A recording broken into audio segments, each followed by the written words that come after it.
할렐루야. 네, 반갑습니다. 한 주간도 지내오는 삶도 하나님 은혜인 줄 믿고 오늘 거룩한 주인 예배라 우리가 함께 모여서 하나님 예배할 때 이 예배 속에서 말씀 속에서 하나님을 만날 수 있는 그런 귀한 시간들 되시기를 주님 이름으로 축복합니다. 오늘은 소망의 풍성함이라는 제목으로 함께 나누도록 하겠습니다. 교수님이 수업 시간에 이런 얘기를 해주셨습니다. 전에는 비행기를 많이 탔던 시절이 있었답니다. 그래서 이제 마일리지가 쌓이니까 항공사에서 문자가 왔어요. VIP 등급 회원으로 상향 조절되었다고. 그래서 항공사에서 제공해주는 여러 가지 혜택들을 누릴 수가 있었습니다. 공항에서 이제 라운지도 이용하고 또 다른 여러 가지 혜택도 있고요. 그러다가 그 후에 또 한참 동안 비행기를 안 탔답니다. 그러니까 이제 항공사에서 또 문자가 왔어요. 이제 그 회원 등급을 하향 조절했다고.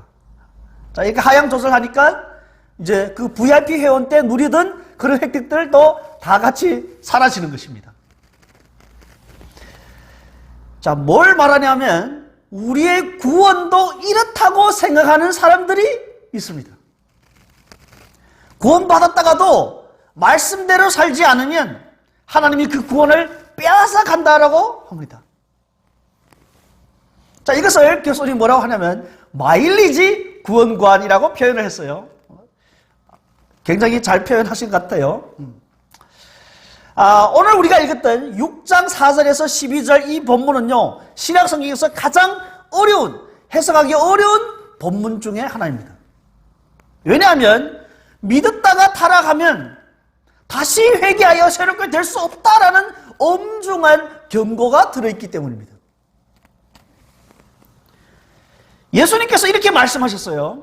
요한복음 10장 27절부터 29절 말씀인데요. 우리 같이 읽겠습니다.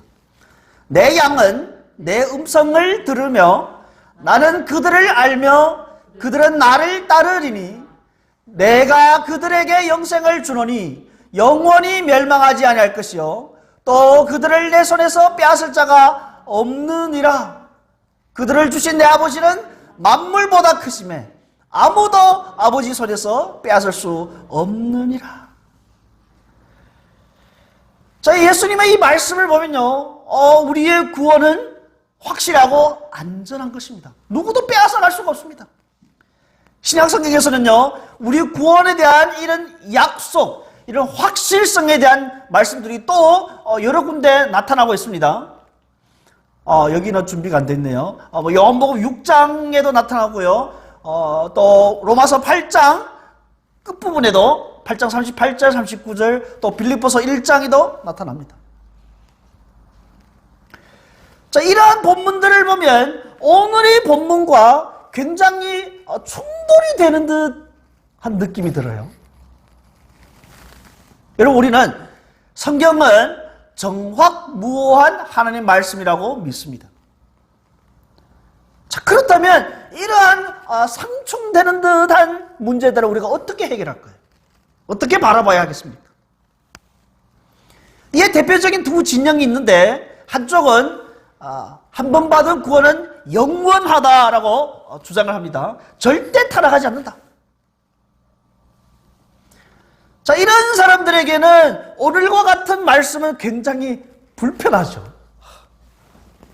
그래서 그들의 해석을 할 때 이들은 믿음을 저버린 자들이기 때문에 진정한 의미에서 이들은 아예 처음부터 그리스도인이 아니었다라고 주장합니다.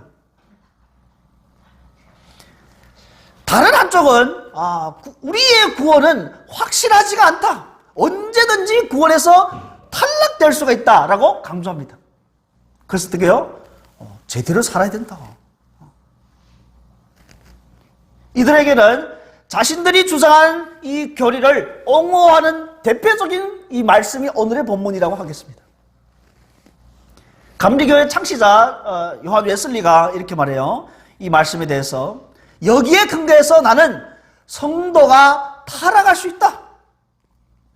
하나님이 친히 판단하시기에 거룩하거나 의로운 사람도 그럼에도 불구하고 영원히 멸망할 정도로 하나님을 배반할 수 있다라고 나는 믿는다. 이렇게. 자, 이 요한 웨슬리의 이런 해석들을 보면 우리가 살펴봤던 요한복음 10장 27절에서 29절 말씀, 그리고 뭐 또 요한복음 6장, 로마서 8장, 빌립보서 1장 이런 말씀들과는 절대적으로 상충됩니다. 충돌됩니다. 웨슬리의 해석이 잘못됐다라는 것을 우리는 알 수 있습니다. 그러면 과연 어느 쪽을 우리가 선택해야 할까요? 어느 쪽이 정확하게 해석을 했을까요? 과연 한 번 구원받은 것은 영원할까요? 아니면 정말 구원받았는지 아직 모르는 겁니까? 작년인가 재작년인가 대구에 이제 함께 신앙생활했던 권사님도 전화 와서 그래요. 한 번 받은 구원은 영원하다. 목사님 그거 아닙니다. 살면서 보니까 신앙이 좋다는 사람들이 엄청 많은 죄를 짓고 잘못을 행해왔거든요. 저거는 구원받은 사람으로서 행할 수 없는 일이라거든요. 그래서 그렇게 믿지 않아요. 과연 우리가 구원받은 것이 사실이라면 이 구원이 다시 또 취소될 수 있는 것입니까? 만약 우리 받은 구원이 취소될 수 있다고 하면 우리는 아마도 굉장히 불안에 떨면서 살 것입니다. 왜냐하면 내가 천국 갈 수 있는지 없는지 모르기 때문에. 자, 이런 질문들을 갖고 오늘의 본문 속으로 함께 들어가 보도록 하겠습니다. 성경에서 이런 난해한 본문들에 부딪힐 때 우리는 보다 명백한 본문에 비추어서 해석하는 것이 바람직합니다. 그리고 오늘 주어진 본문을 성경 전체의 교훈뿐만이 아니라 또 저자가 이 언급하고 있는 이 특정한 정황에 우리는 비추어서 해석을 해야 됩니다.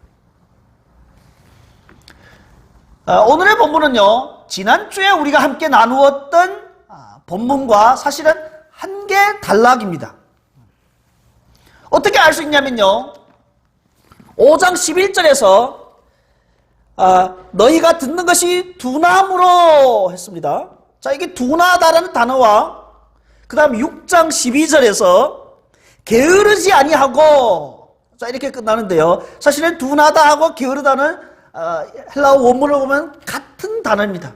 그래서 같은 단어들을 시작과 끝에 둠으로 해서 뭐요? 여기서 소위 말하는 인클루지오라고 이렇게 표현을 해요. 그래서 하나의 그 구성, 하나의 단락을 형성하면서 그 주제를 더 돌출시키는 거죠. 자, 그러면 5장 11절부터 6장 12절의 이 구조를 한번 살펴보도록 하겠습니다. 자, 앞에 도표를 보시면요, 먼저는 5장 11절에서 14절은 성숙하지 못한 성도들의 영적인 문제에 대해서 진단을 한 것입니다. 어떤 문제가 있는지. 그 다음 히브리서 6장 1절부터 3절까지는 성숙하지 못한 문제들을 해결하기 위한 처방을 주신 것입니다. 그리고 오늘 보면 6장 4절부터 8절에서는요, 문제 해결의 중요성에 대해서, 성숙하지 못함의 그 경고를 말하고 있습니다. 성숙하지 못하면 어떠한 문제들이 있다, 경고를 하는 것입니다. 그리고 9절부터 12절은 성숙하지 못한 문제 해결에 대한 확신, 그리고 격려를 해주는 말씀들이 여기에 담겨져 있습니다. 자, 이 구조를 보면요, 마치 우리가 아파서 병원에 가는 것과 비슷한 것 같아요. 우리가 병원에 가면 어때요? 의사 선생님이 먼저 어디가 아픈지 진단을 하죠. 이것저것 물어보기도 하고, 청진기 대보기도 하고, 때로는 사진도 찍어보고, 그리고 나서 이제 종합을 해서 처방을 써줍니다. 그 다음에는 주의사항에 대해서 말씀해 주시죠. 음식이라든지 휴식, 특별히 뭐 술, 담배, 뭐 또 여러 자세 등등. 이렇게 주의하지 않을 경우에는 병이 더 심각해질 수 있다라고 경고의 말씀도 해주십니다. 그리고 마지막에는 그런데요, 뭐 약 잘 드시고 또 적당히 운동도 하고 휴식 잘 취하시면 빨리 나을 거예요. 이렇게 또 격려도 해주시고. 자, 오늘 히브리서 저자도 성도들에게 이런 의사가 처방해 주는 것과 똑같은 방식으로 지금 말씀하고 있는 것입니다. 6장 4절부터 6절, 여기에서 이 문제를 우리가 다루기에 앞서 우리는요, 중요한 사실을 하나 발견하게 되는데요. 히브리서 저자는 지금 자신의 이 편지를 쓰고 있는, 편지를 받아보고 있는, 히브리서를 받아보고 있는 독자들에게, 이 성도들에게 말하고 있는 것이 아니라는 것입니다. 자, 이유를 볼까요? 6장 1절부터 3절에 보면요, 그러므로 우리가 그 다음 또 3절에 보면요, 또 하나님께서 허락하시면 우리가 이것을 할 수 있느니라. 그 위에도 뭐 우리가, 너희가 뭐 이런 1인칭, 2인칭 이 명사를 사용하고 있습니다. 그런데 4절부터 6절에 와서는요, 뭐라고 하냐면 한 번 빛을 받고 그 다음에 쭉 6절에 타락한 자들, 그리고 6절 중간쯤에 이는 그들이 3인칭을 사용하고 있는 것입니다. 자, 이것은 지금 히브리서 저자가 직접적으로 자기 편지를 받아보는 성도들에게, 독자들에게 말하고 있지 않다는 것을 말해주고 있습니다. 더 확실한 것은 아래 보면 9절에 보면 사랑하는 자들아, 또 이렇게 시작하죠. 우리가 이같이 말하나 너희에게는 이보다 더 좋은 것, 구원에 속한 것이 있음을 확신하노라. 너희는 이런 걸 당하지 않는다 이거예요. 10절과 11절에 보면 너희가 계속 나오고 있습니다. 그래서 지금 4절부터 6절에 말하는 이 경고의 말씀은 사실은 이 히브리서 독자들에게 말하고 있는 것은 아닙니다. 그럼에도 불구하고 이들은 지금 예수를 떠나고자 하는 그 위험한 지경에 와 있기 때문에 경고의 말씀도 되기도 합니다.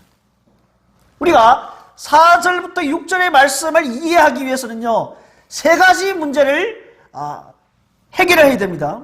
먼저는 이 4절부터 6절에 나오는 이 사람들은 어떤 사람들인가? 자, 이들은 어떤 사람이요? 이들은 한번 빛을 받고 그 다음 하늘의 은사를 맛보고 성령에 참여한 바 되고 하나님의 선한 말씀과 내세의 능력을 맛본 자들입니다. 자, 먼저 한번 빛을 봤다. 자, 이것은요, 여기에 대해서 우리가 좀 함께 나누자면 신약 성경에서는요, 예수를 믿고 하나님의 자녀가 되는 것을 왕왕 어둠에서 빛으로 옮겨졌다라고 표현을 하고 있습니다. 관련된 말씀을 제가 찾았는데 여러분 돌아가셔서 하나하나 다 확인해 주시기 바랍니다. 요한복음 8장 12절, 사도행전 26장 18절, 에베소서 5장 8절, 베드로전서 2장 9절, 요한일서 2장 8절에서 11절. 돌아가셔서 하나하나 다 찾아보십시오. 숙제입니다. 자, 두 번째, 그들은 하늘의 은사를 맛본 자들입니다. 맛봤다라고 합니다. 자, 이것은 뭐냐면요, 같은 말씀들이 베드로전서 2장 1절부터 3절에 나오는데 함께 읽습니다. 그러므로 모든 악독과 모든 기만과 외식과 시기와 모든 비방하는 말을 버리고 갓난 아기들 같이 순전하고 신령한 젖을 사모하라.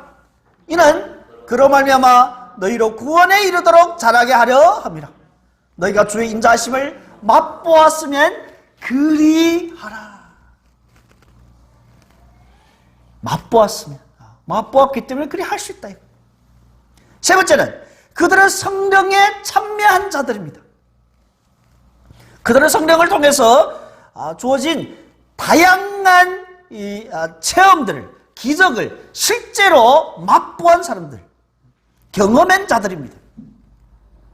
네 번째, 그들은 하나님 말씀의 선함과 오는 세상의 능력을 맛본 자들입니다. 이들은 말씀을 통해서 행해지는 기적들을 실질적으로 경험한 자들입니다. 자, 이런 것들을 종합해 볼 때 이들은 실제로 그리스도인이었습니다.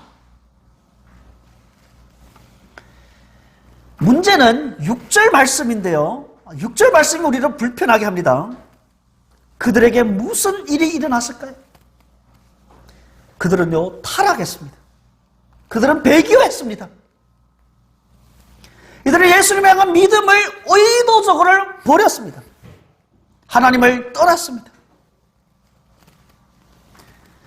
지금 히브리서를 받아보고 있는 성도들이 이렇게 됐다는 것이 아니라,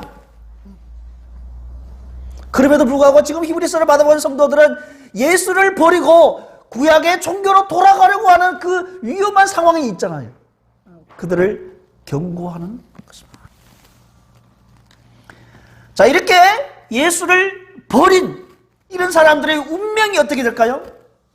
이런 배교한 자들은요, 회개에 이르도록 새롭게 되는 것이 불가능하다는 것입니다. 그렇습니다. 회개를 의도적으로 거부한 자들에게는요, 다시금 기회가 주어지지 않습니다. 왜냐하면 그들은 스스로 하나님의 아들을 다시 십자가에 못 박아서 공개적으로 그분을 욕되게 하기 때문입니다. 그리스도인이라고 고백하는 자들이 주님을 부인하는 것은요, 생각만 해도 끔찍한 일입니다. 예수님을 부인했지만 믿음을 회복하고 으뜸가는 사도였던 베드로, 또 예수님을 팔아넘겼던 가룟 유다. 자, 이 두 사람을 한번 비교해 볼까요? 유다는 오랜 기간 예수님을 따랐습니다. 다른 사람들에게 복음을 전하고 예수님의 이름으로 기적도 행했을 것입니다. 그럼에도 불구하고 가룟 유다는 배교하고 예수님을 떠났습니다. 유다는 타락했고 자기 행위에 대해서 분명히 애통했지만 그럼에도 불구하고 죽음과 영원한 정죄를 당할 수밖에 없었습니다. 여러분, 베드로와 유다는 어떤 차이가 있을까요? 베드로도 예수님을 3번이나 부인했는데 말입니다. 베드로는 사실 우리와 비슷합니다. 우리도 하나님 말씀에 순종하는 일에 자주 실패하죠. 베드로도 그랬던 것입니다. 반면에 유다는 그리스도를 거부한 것입니다. 베드로는 십자가의 도를 따르는 일에 십자가의 그 도에 합당하게 살지 못했습니다. 그런데 유다는요, 십자가를 멸시한 것입니다. 얘는 차이가 있습니다. 그럼 우리가 그리스도에게 속한 자인지 아닌지를 어떻게 알 수 있을까요? 확실하게 감별할 수 있는 방법이 오늘 말씀 속에 있습니다. 그런데 거기에는 시간이 좀 필요해요. 그 방법이 7절과 8절에서 소개하고 있는데, 땅이 그 위에 자수 내리는 비를 통해서 우리가 알 수 있는데요. 자, 이게 7절과 8절에서 문제는 비가 땅에 내리느냐 내리지 않느냐의 문제가 아닙니다. 왜냐하면 하나님은 선한 사람과 악한 사람에게 똑같이 비를 내리시기 때문입니다. 문제는 뭐냐면 열매가 있느냐 없느냐 하는 것입니다. 좋은 땅은요, 비를 흡수해서 농부에게 유용한 농작물을 생산하고 그 결과 하나님께로부터 복을 받게 됩니다. 그러나 나쁜 땅은 자주 내리는 그 비를 흡수하고도 어떻게 돼요? 뭐를 생산해요? 가시와 엉겅퀴뿐입니다. 결국 저주를 받아서 불태워지는 결말을 맞이하게 됩니다. 이것은 예수님이 씨 뿌린 자 비유와 가라지 비유와도 같은 것입니다. 나쁜 밭이 생산하는 가시와 굵기는 태초에 아담이 타락으로 인해서 그 땅이 저주받는 결과를 우리는 또 생각나게 합니다. 잡초로 가득한 땅은 불로 태워서 다 사그라드는 그러한 결말, 그러한 운명을 피할 수가 없는 것입니다. 그래서 이런 본문들은요, 성경의 다른 가르침들과는 이 충돌되는 듯한, 자, 이런 것을 우리가 어떻게 조화를 이룰 수 있을까요? 어느 한쪽이 맞냐, 어느 한쪽이 틀리냐, 자, 이런 방식으로 접근하는 것이 아니라 어떻게 우리가 조화를 이룰 수 있을까요? 우리는 이런 말씀을 대할 때 이미 말씀드렸습니다마는 가장 중요한 것은 성경의 문맥을 잘 고려해야 하는 것입니다. 그래서 구조를 통해서 그 문맥을 보는 것입니다. 구원의 확실성을 보장하는 그런 말씀들은 아마도 자신의 구원에 대해서 불안을 느끼는 사람, 불안한 사람들에게 그런 말씀들을 전해주면서 또 용기를 갖게 되죠. 구원에 대해서 확신을 갖게 되죠. 그러나 반면에 배교의 위험에 처해 있는 사람들에게는 오늘과 같은 말씀은 뭐예요? 그들의 영적인 문제에 대해서 경각심을 불러일으켜주고 다시 한번 예수님을 바라보고 예수님을 향한 믿음을 굳건하게 할 수 있는 것입니다. 제가 원신교회에 왔을 때 그 자매님 남편이 여기에 교회에 나왔는데 뭐 오다 말다 뭐 가끔씩 뭐 한번 오는 그런 정도인 것 같아요. 그런데 중국에 있을 때 고향 교회에서 세례도 받았다고 합니다. 그래서 가족 모두는 자기 남편이 자기 사위가 예수 믿고 구원받은 사람으로 인식하고 있습니다. 그래서 제가 물어봤어요. 예수님 믿냐? 예수님 부활을 믿냐? 십자가를 믿냐? 다 물어보니까 자기는 안 믿는데요. 안 믿는다고 직접 얘기했어요. 그러면 목사로서 어떻게 해야 돼요? 그래도 하나님 복을 받을 거야. 박수 쳐줘요? 빨리 믿어야 된다. 예수님 믿고 신앙생활 잘 해라. 그 교회 예배 잘 나오라. 권면의 말씀을 얘기해 주죠. 그런데 안타깝게도 그 뒤로 한 번도 나오지 않았습니다. 지금까지. 만약 그분이 하나님이 선택한 백성이라면 언젠가는 교회 나오게 되겠죠. 뭐 저희 교회가 아니더라도 뭐 다른 교회 가도 상관은 없습니다. 만약 뭐 하나님 택한 백성이 아니라면 뭐 그렇게 살다가 뭐 지옥 갈 수는 있겠습니다만 안타깝죠. 제가 그랬어요. 가족 모두가 천국 가야 될 거 아니냐. 빨리 믿고 가족 모두가 신앙생활 잘 하라. 근데 뭐 안 들어가요. 안타깝습니다. 이스라엘 백성들은 이집트에서 양을 잡아서 문설주에 양의 피를 바르고 그래서 재앙을 피하고 이제 애굽을 떠나서 홍해를 건너고 낮에는 구름 기둥으로 밤에는 불 기둥으로 인도함을 받고 또 하늘에서 만나를 내려주시고 반석에서 물이 나오고 자 이런 기적들을 체험하면서 시내산에서 하나님의 십계명 돌판을 받으면서 이제 하나님의 공식적인 언약의 백성이 되었습니다. 그럼에도 불구하고 이들은 불신앙과 불순종으로 인해서 하나님으로부터 떨어져 나갔죠. 그래서 우리가 히브리서 3장을 나눌 때 함께 나눈 적이 있습니다. 물론 우리가 또 큐티하면서 요즘 계속 그 출애굽기 본문이었죠. 사마리아에서 신약성경 사도행전 8장에 보면요. 사마리아에서 시몬이라는 사람이 있었는데 빌립이 전하는 복음을 듣고 예수를 믿고 세례도 받았습니다. 빌립과 함께 다니면서 많은 표적들과 기적들을 보았습니다. 그런데 얼마 후에 베드로는 시몬에게 엄중한 경고를 합니다. 사도행전 8장 20절과 21절 말씀인데요. 함께 읽습니다. 시작. 베드로가 이르되 네가 하나님의 선물을 돈 주고 살 줄로 생각하였으니 내 은과 내가 함께 망할지어다. 하나님 앞에서 내 마음이 바르지 못하니 이 도에는 내가 관계도 없고 분깃될 것도 없느니라. 예수님을 배반한 가룟 유다도 이런 부류에 속하는 것입니다.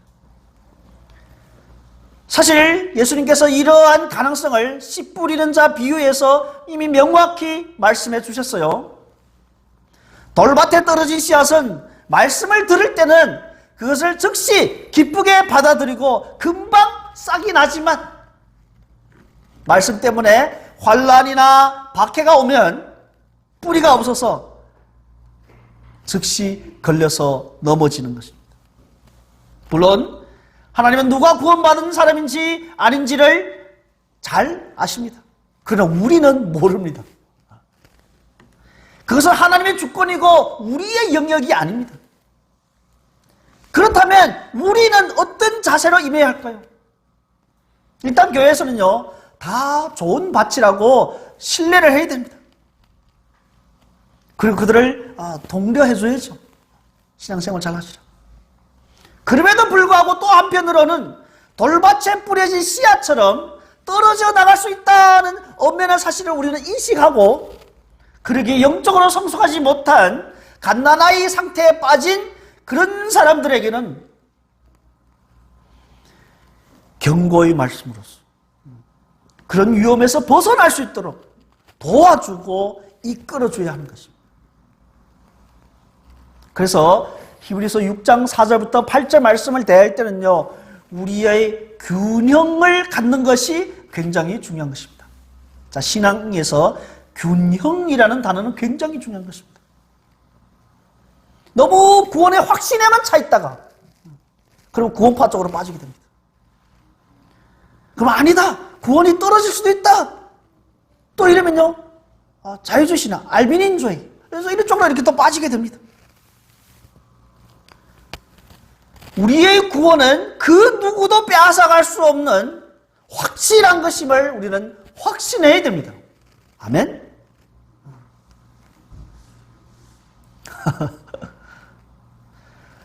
또 한편으로는요, 세상의 염려와 유혹과 박해 속에서 타락하게 될 위험이 있기 때문에 성숙하지 못한 가난한 그 갓난아이 신자에서 머물러 있을 것이 아니라 우리는 장성한 자, 장성한 신앙인이 되도록 우리는 강구해야 하는 것입니다.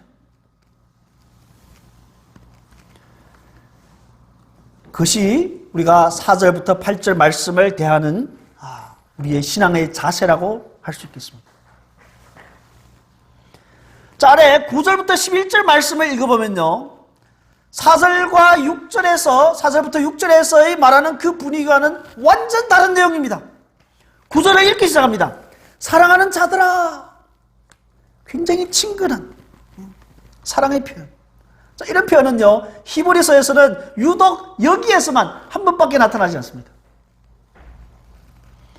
4절부터 6절에서 말하는 그런 상황은 너희들에게는 일어나지 않을 거야 라는 확신을 갖고 있습니다. 저자가. 그렇게 확신하는 데는 두 가지 이유가 있습니다. 그 근거를 10절에서 말하고 있는데요, 하나는 성도들의 행위, 사랑의 행위, 다른 하나는 하나님에 관한 것입니다. 우리 10절을 같이 읽습니다. 시작. 하나님은 불의하지 아니하사 너희 행위와 그의 이름을 위하여 나타낸 사랑으로 이미 성도를 섬긴 것과 이제도 섬기고 있는 것을 잊어버리지 아니하시느니라. 아멘. 자, 여기에 히브리서 성도들의 그 섬기는 행위, 이것은요, 그들이 선행을 통해서 구원받고자 하는 것이 아닙니다. 이들은 이미 구원받은 하나님 백성이기 때문에 하나님을 사랑하는 행위요, 하나님께 감사하는 표현이었습니다. 하나님에 대한 사랑을 어떻게 나타내 보십니까? 그리스도인들은요, 다른 사람을 섬기는 것을 통해서, 다른 사람을 사랑하는 행위를 통해서 하나님에 대한 사랑을 표현하는 것입니다. 그것이 우리가 수요일날 함께 집에서 나눴을 때 시완이가 함께 나눴던 그 말씀이기도 하죠. 사도 요한은 이것을 또한 분명하게 말씀해 주고 있습니다. 요한일서 4장 19절부터 21절 말씀인데요, 함께 했습니다. 시작. 우리가 사랑함은 그가 먼저 우리를 사랑하셨음이라. 누구든지 하나님을 사랑하노라 하고 그 형제를 미워하면 이는 거짓말하는 자니 보는 바 그 형제를 사랑하지 않은 자는 보지 못하는 바 하나님을 사랑할 수 없느니라. 우리가 이 계명을 주께 받았나니 하나님을 사랑하는 자는 또한 그 형제를 사랑할지니라. 아멘. 이러한 이유로 다른 사람들을 향한 그 사랑, 실천적인 사랑, 그것이 그 사람의 영성을 보여주는 훌륭한 지표인 것입니다. 우리가 기도를 얼마나 잘해서, 기도를 얼마나 오래 해서 영적인 사람인 것이 아니라 이것이 정말 성숙한 그리스도인을 가늠하는 표준인 것입니다. 만일 우리가 하나님을 알고 하나님 사랑을 경험하고 하나님께 감사와 사랑으로 응답한다면 그 사랑은 반드시 내 주변에 있는 이웃들을 섬기고 자신을 희생하는 것을 통해서 나타나야 할 줄 믿습니다. 그렇게 이웃을 사랑하고 자신을 내려놓을 수 있는, 헌신할 수 있는 성숙한 그리스도인 되시기를 주님 이름으로 축복합니다. 이들이 구원에 속한 것임을 확신하는 히브리서 저자의 두 번째 근거는요, 하나님에 관한 것인데 10절에서 하나님은 불의하지 아니하사라고 했습니다. 공의의 하나님인 것입니다. 자, 이것을 빌립보서 1장 6절에서 말하는 사도 바울의 말과 같습니다. 빌립보서 1장 6절입니다. 너희 안에서 착한 일을 시작하신 이가 그리스도 예수의 날까지 이루실 줄을 우리는 확신하노라. 우리 안에서 이루어지는 일은요, 하나님의 일이기 때문에, 우리 구원은 하나님의 일이기 때문에 하나님께서 반드시 이루어 주시는 것입니다. 그래서 우리가 성경을 볼 때도 이런 하나님의 구속 역사의 그 관점으로 성경을 바라보는 것이 가장 안전한 것입니다. 이러한 확신에 근거해서 성도들을 향한 간절한 소망을 이제 11절과 12절에서 표출하고 있는데요.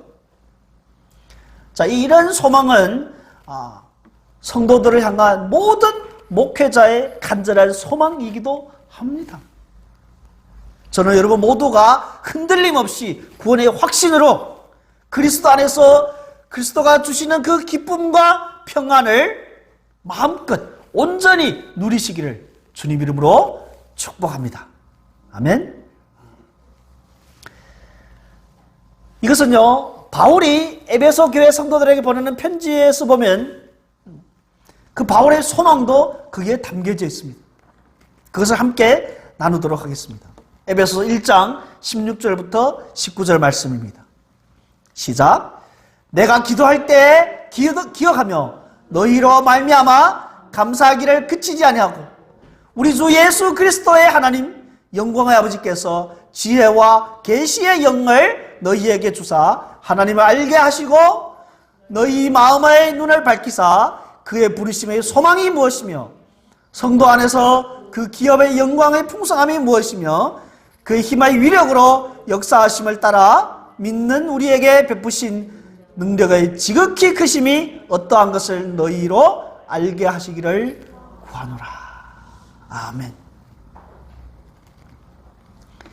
히브리서의 일관적인 메시지는요, 성도들의 신앙이 갓난아이 신자에서 게을리하지 말고 부지런히 해서 신앙이 자라고 장성한 신자가 되기를 원하는 그 마음인 것입니다. 사실 이것은 오늘날 우리에게도 너무나도 필요한, 너무나도 중요한 말씀이죠. 세상은 우리로 하여금 예수를 믿지 못하게 하고 하나님을 예배하지 못하게 끊임없이 방해하고 있습니다. 온갖 우리 삶에서의 오는 연벽거리들, 세상이 얼마나 화려합니까? 그 유혹, 박해, 우리들을 끊임없이 공격하고 있습니다. 최근에 또 북경에서 동역자들의 교회가 2, 3주 전에 폐쇄됐다는 소식을 듣게 되었습니다. 또 몇 개 교회는 또 조사받고 있고요. 근데 우리 여기는 중국과 비교했을 때는 상대적으로 이런 외부적인 박해는 없는 듯 합니다. 반면에 여러 가지 유혹들이 있죠. 염려들이 있죠. 이단들이 욱실거리죠. 여러 이념들이, 언론이, 사회 여론이 우리 신앙을 가로막고 있는 것입니다. 우리 신앙이 타락하지 않고 장성한 신자가 되려면 어떻게 해야 합니까? 그 답안이 12절에 있습니다. 우리 12절에 같이 읽습니다. 시작. 게으르지 아니하고 믿음과 오래 참음으로 말미암아 약속들을 기업으로 받는 자들을 본받는 자 되게 하려는 것이니라. 게으르지 아니하고 믿음과 오래 참음으로 말미암아서 그 약속들을 기업으로 받는 자들을 본받는 자가 되라는 것입니다. 5장 11절에서 성도들의 문제는 바로 듣는 것이 둔하고 게으르다는 것이었습니다. 그런데 이제 12절 말씀대로 우리가 할 수만 있다면 그런 문제는 해결될 수 있는 것입니다. 갓난아이 신자에서 벗어나서 단단한 음식을 먹을 수 있는 장성한 신자가 될 것이고요. 그리스도의 초보를 버리고 완전한 대로 나아갈 수 있는 것입니다. 그리할 때 우리 주님이 주신 사명의 길을 우리는 완주할 수 있는 것입니다. 여러분, 일주일 삶을 살면서 하나님 말씀에 얼마나 부지런하셨습니까? 우리 아이들이 공부를 하면서 세상의 공부에는 얼마나 열심입니까? 그런데 하나님 말씀에는 얼마나 가까이 했습니까? 미은이가 4월 달에 큐티를 몇 번 했어요. 이제부터는 매일매일 해주세요. 아빠하고 엄마하고 같이, 아빠, 엄마, 미은이가 얘기해 주세요. 우리 큐티 하는 시간이에요. 같이 큐티 합시다. 응? 그냥 책 사주는 게 아니에요. 이제부터 아니면 돈 받을 거예요. 응?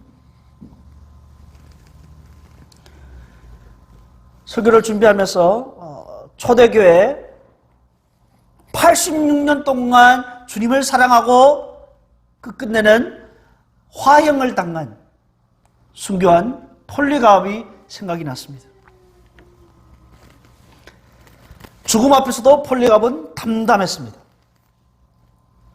서문화 총독이 폴리갑을 향해서 고함 지릅니다. 맹세하시오. 그리스도를 한번 부인하십시오. 그러면 당신을 내가 풀어주겠소. 근데 폴리갑은 이렇게 대답합니다. 나는 86년 동안 그분을 섬겨왔는데 그동안 그분은 한 번도 나를 부당한 대우하신 적이 없습니다. 그런데 내가 어찌 이제까지 섬겨온 나의 왕 그리스도를 못 얻어갈 수 있겠습니까? 사랑하는 여러분, 우리는 폴리갑처럼 순교는 당하지 않더라도 각종 염려와 유혹과 박해 속에서 믿음과 오래 참음으로 믿음의 선배들을 본받아서 우리 소망의 그 완전히 이루어지는 날까지 주님의 권면을 받아서 그 말씀대로 부지런히 행하는 그리스도인이 되어야 하지 않겠습니까? 신앙에 게을리하지 말고 부지런히 말씀을 가까이 하고 말씀을 실천하고 그리스도의 향기를 널리 널리 전할 수 있는 이런 그리스도인 되시기를 주님 이름으로 축원드립니다.